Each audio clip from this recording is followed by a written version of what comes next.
Okay, latest project we've got here is a way to go ahead and test what the water level is out in the sound so that we know what we're doing. So what my beautiful assistant is showing now is a fence post that I've mounted some switches in. First of all, if you look at the outside of the fence post, I've gone ahead and put some markings on it so you can see they're at 6-inch intervals, so you know, every half a foot all the way up to 4 feet. Let's turn it around. I've cut some holes in here so we have access to things inside it, and I've got holes in the bottom in case mud clogs off the bottom. So bring it this way. Yeah. So if you look in here, there's a series of switches in here that are at every 6 inches up to 3 feet. So let's put that down now and lean it against the chair and show this switch here on how this works. So this is what one of the switches looks like. So like, make that thing movie. So when it goes up, that means it's on. When it's down, it's off. So it's a floater.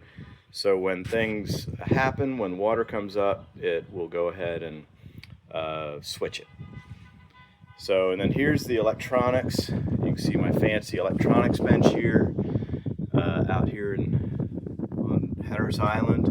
But I've got two pieces here. I've got a T-beam LoRa transmitter that is then connected serially to a daughter board that I put in here. It's a Raspberry Pico with I put a series of switches here.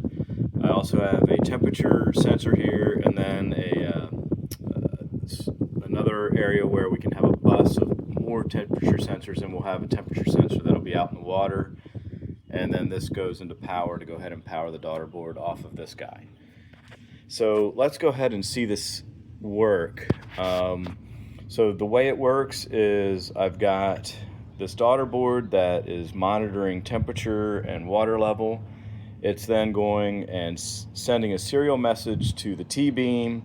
The T-beam talks over LoRa to a base station. The good thing about this is I don't have to write custom firmware. I did before, but now I'm just using Meshtastic and create a private channel that I'm monitoring with a server that will then go ahead and send data to a dashboard that I've got sitting up there. So what we'll do is, Kate, can you go ahead and lift the top switch in here? So just put your hand in there, in this one, and then just lift it up and just hold it.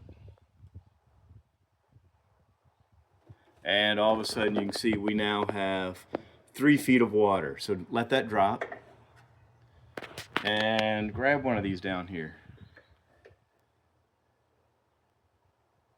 And that's a lower switch, and we can see that we've got 2 feet of water. I think there's one right above that you might be able to hit from there.